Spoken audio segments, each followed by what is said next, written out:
Halo, kembali di Tes Plus TV. Kali ini gue akan mencoba untuk review pekan ke-7 dari Liga Inggris. Nah, ini banyak pertandingan-pertandingan yang menarik untuk kita ulas. Tapi sebelumnya, jangan lupa untuk subscribe dan juga nyalakan notifikasi lonceng dan share videonya kemana-mana untuk terus dukung Tes Plus TV. Inilah review dari Liga Inggris di pekan ke-7.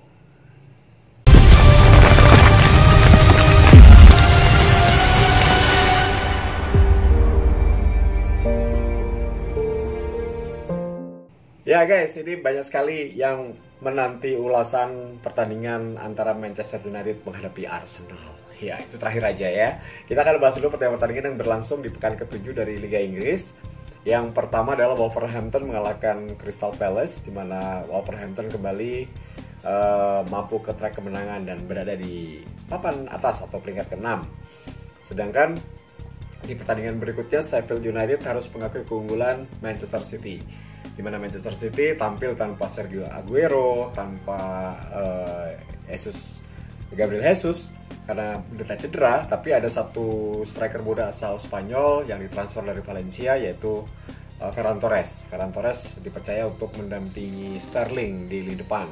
Dan di pertandingan kali itu meskipun menang, tapi dengan susah payah Manchester City berhasil meraih 3 poin penting untuk masuk ke 10 besar. 10 besar loh, belum 4 besar. Setelah mereka mampu menciptakan gol melalui Kyle Walker, umpan dari Kevin De Bruyne, sang maestro di lini tengah. Jadi 1-0 penting untuk Pep Guardiola, penting juga untuk City bisa kembali meraih kemenangan di kandang Sheffield United yang masih berada di papan bawah. Berikutnya Chelsea berhasil mengalahkan Burnley dengan skor 3-0. Ini Chelsea juga dalam trek kemenangan. Pelatih Frank Lampard sudah menemukan komposisi yang tepat di lini depan karena Werner sudah tajam. Hakim Ziyech pun sudah menciptakan debut golnya di Liga Inggris. Selamat datang di Liga Inggris, Hakim Ziyech. Ya, dan Werner juga menciptakan gol. 3-0 untuk kemenangan The Blues Chelsea. Ya, Chelsea masih belum bisa merangsek di 4 besar ya, tapi ya. Nah, Chelsea masih berada di posisi ke-7, guys. Baiklah, berikutnya pertandingan antara Liverpool menghadapi West Ham United. Liverpool menang dengan skor 2-1 dengan catatan setelah mereka mampu menang menghadapi Chelsea. Nah, ini Liverpool tidak pernah clean sheet, selalu kebobolan dalam pertandingan di Liga Inggris. Jadi meskipun menang tapi dengan catatan ya, mereka mampu menciptakan gol melalui penalti dari Mohamed Salah dan Diogo Jota sebagai super sub. Ini Diogo Jota selalu dimasukkan di babak kedua tapi selalu memberikan perubahan, bahkan menciptakan gol. Sebuah pembelian yang tepat untuk melapis Firmino, Salah atau Mane di lini depan dari Liverpool. Nah, ini Liverpool seperti yang tadi saya bahas atau gue bahas, bahwa setelah mereka di pekan ke berapa ya, mereka mampu menghadapi Chelsea tidak kebobolan, tapi setelah itu mereka selalu kebobolan. Ini yang menjadi sebuah catatan, mereka sulit sekali untuk clean sheet ya. Jadi ketika mereka mengalahkan Chelsea di kandang Chelsea, setelah itu mereka selalu kebobolan, entah penjaga gawangnya Adrian atau entah penjaga gawangnya Alisson Becker. Tapi ada sebuah catatan, juara bertahan harus memperbaiki lini belakang mereka karena Van Dijk tidak akan tampil hingga akhir musim, sedangkan berganti-ganti di lini belakang dari Liverpool ya. Mereka juga kehilangan Joel Matip, masih juga kehilangan Fabinho yang disulap sebagai seorang center back. Jadi lini belakang praktis diisi oleh Gomez dan juga pemain muda. Ini yang kemarin dipasang Nathaniel Phillips, pemain berusia 23 tahun yang dicoba untuk berpasangan dengan Joe Gomez. Tapi apapun itu, juara bertahan, meraih kemenangan kelima dan kembali ke puncak klasemen. Ya, itu catatannya ya. Pertandingan berikutnya di pekan ke-7 yang juga tidak kalah menarik guys, yaitu pertandingan antara Aston Villa menghadapi Southampton. Ini pertandingan dengan 7 gol. Thriller terjadi di Villa Park, di mana tuan rumah dibantai dulu 0-4 menghadapi Southampton. Southampton lagi bagus-bagusnya, ada C. Adam dan juga ada striker mereka Danny Ings. Ini yang dua pemain yang sulit sekali dijaga, termasuk kapten mereka ya, dengan 2 tendangan bebas yang luar biasa menciptakan gol. Brad Prose ini juga bisa memberikan satu kekuatan untuk lini tengah. Sedangkan seperti ingin mengejar, setelah kalah 0-4, tertinggal 0-4, mereka mau mengejar 1-4, 2-4, 3-4, tapi waktu udah habis sayangnya. Karena sudah 7 menit tambahan waktu, meskipun Jack Grealish mampu menciptakan gol ketiga. Skor akhir 3-4 untuk kemenangan Southampton. Nah, di sini ada sebuah catatan dari gua adalah Dan Smith, pelatih dari Aston Villa, harus berhati-hati karena mereka sudah kalah 2 kali beruntun menghadapi Leeds United dengan skor 0-3, dan di pekan ke-7 mereka kalah 3-4 menghadapi Southampton. Hati-hati, jangan sampai 3 kali kalah, drop mental Aston Villa seperti memimpin klasemen nih. Kemudian untuk Southampton, ini sedang on fire. Mereka kalah 2 kali beruntun di awal musim, pekan pertama, pekan kedua. Tapi setelah itu mereka mampu 5 kali pertandingan mereka tidak kalah, 4 kali menang, 1 kali seri, sehingga membuat mereka naik ke posisi ke-5 klasemen. Southampton ini Hasan Hutel cukup bagus ya, tidak banyak perubahan musim ini, dan inilah tim yang tidak diperhitungkan tapi kadang-kadang merepotkan tim papan atas. Harus hati-hati. Tapi kita akan melihat apakah dia konsisten, mereka akan konsisten atau tidak. Tapi lepas dari itu, Hasan Hutel mampu membuat Southampton menjadi kuda hitam, kembali kuda hitam. Oke, itu pertandingan di pekan ke-7. Kemudian kita menuju ke pertandingan, Newcastle United menghadapi Everton. 2-1 untuk kemenangan Newcastle. Lagi-lagi Everton harus kalah 2 kali beruntun. Nah, ini hati-hati. Don Carlo. Ya, ini Don Carlo ini kalah lawan Southampton di pekan ke-6 dengan skor 0-2. Di pekan ke-7 mereka kalah 1-2 menghadapi Newcastle. Terlihat bahwa seperti yang gue bahas di video sebelumnya dengan Coach Ian Tumena, bahwa Everton ini tidak memiliki bench atau pemain cadangan pelapis yang setara. Jadi ketika James cedera, Richarlison cedera, Sam Coleman cedera, Digne cedera, tidak ada pemain yang mampu menggantikannya setara dengan para pemain tersebut. Jadinya sulit bagi Don Carlo untuk bisa meramu timnya. Dominic Calvert-Lewin tidak ada penyuplai, meskipun ada Gigli Sigurdsson, tapi beda gaya dengan James Rodriguez. Apapun itu, Everton harus kalah untuk kedua kalinya musim ini, 1-2 menghadapi Newcastle. Oke, pertandingan berikutnya kita melihat Tottenham berada di posisi ketiga. Wih, Jose Mourinho mampu kembali meraih kemenangan 3 poin untuk Tottenham, untuk Spurs, dan mereka berada di posisi ketiga klasemen sementara. Mereka mampu mengalahkan Brighton and Hove Albion, dan di sini lagi-lagi Harry Kane menciptakan gol penalti. Tapi yang menjadi heboh adalah setelah 7 tahun meninggalkan Spurs, akhirnya Gareth Bale mampu menciptakan gol kemenangan yang memberikan 3 poin untuk Spurs. Jadi 2-1 untuk kemenangan Spurs, selamat. Dan si gondrong Gareth Bale, pemain cadangan termahal di Real Madrid yang sudah kembali ke Spurs, berhasil memberikan 3 poin penting. Selamat untuk Spurs.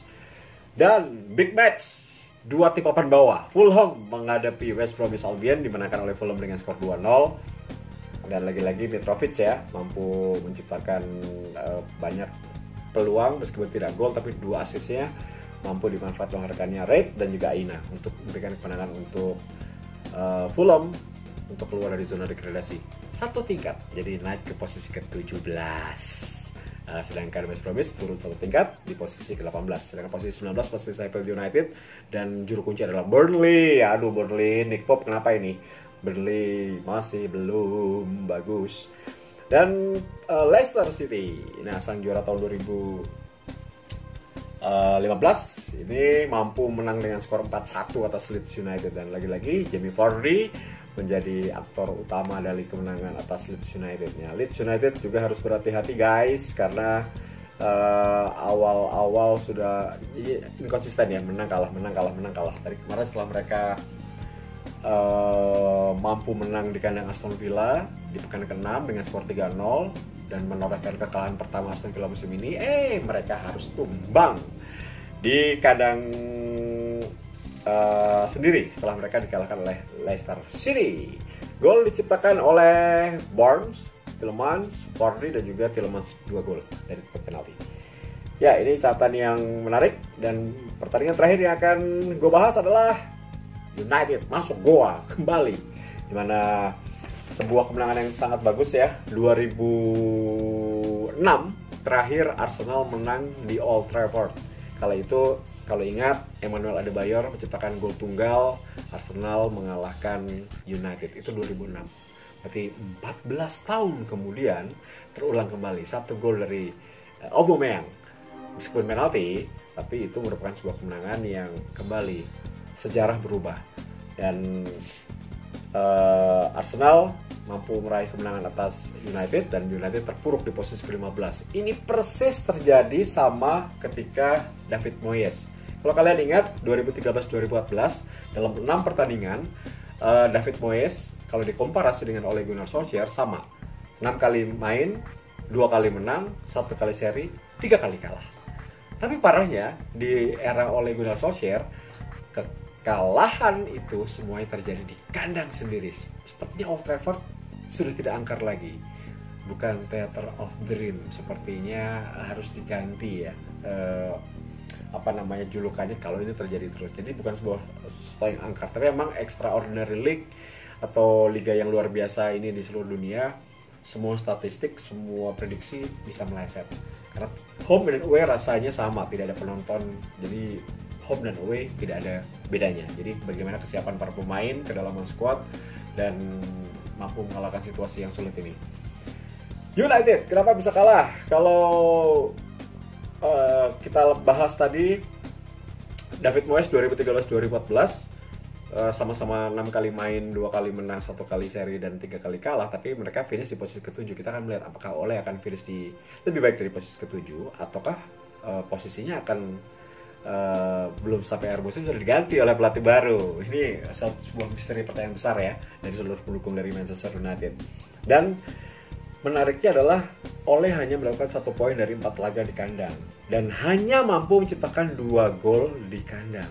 Tapi kalau di away mereka bagus. Jadi beda banget ketika United main di Liga Champions dan juga ketika United main di Liga Inggris. Ini mentalnya beda, tapi apapun itu ya fans United dibully aja. Gue lihat di sosial media, masuk gua lah, apalah. Ya tapi ini proses ya.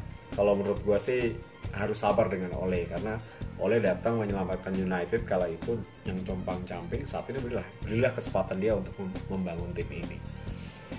Tapi selamat untuk Arteta, karena Arteta mampu membuat sebuah kutukan bahwa tidak pernah menang lagi di Old Trafford sejak 2006 mampu dipatahkan di 2020. Dan salah satu kuncinya adalah Thomas Partey. Ini pemain yang dibeli dari Atletico Madrid, ini menghentikan segalanya. Dia mampu mematikan Fred, mematikan Pogba, mematikan McTominay. Lini tengah praktis dimiliki oleh Elneny dan juga Thomas Partey. Pembelian yang sangat tepat, cerdas banget Mikel Arteta. Dan Ole dikalahkan oleh Arteta dengan telak. KO. Meskipun 1-0, meskipun kontroversial, ada yang bilang A, ada yang bilang B, siapapun adalah hasil akhir. Siapa yang menang itulah yang harus ya dapat 3 poin. Jadi terserah mau ngomong apa kan. Dan dalam pertandingan itu gue melihat bahwa kelemahan United adalah Luke Shaw dan juga Aaron Wan-Bissaka terlalu asik menyerang dan terlambat turun. Dan juga Pogba kartu mati, terlalu lambat, ritme permainan hilang, terus satu pressing. Nah, ini ketika build up serangan dari De Gea ataupun dari Lindelof ataupun dari Maguire selalu ditekan di area 14 atau di depan dari 2 center back. Ini langsung ditekan oleh 3 pemain. Yang terjadi ketika Arsenal menghadapi United, gua melihat bahwa ini kecerdikan dari taktik strategi pressing atas atau pressing di daerah pertahanan lawan yang dilakukan oleh 3 pemain sekaligus, Willian, Lacazette, dan juga Aubameyang. Jadi sulit sekali bagi Maguire dan Lindelof untuk build up serangan, atau bahkan dari David De Gea untuk berikan kepada Fred atau untuk berikan kepada Pogba atau berikan kepada McTominay. Ini dilakukan terus menerus. Dan juga 70% serangan dari Arsenal dari sisi Aaron Wan-Bissaka.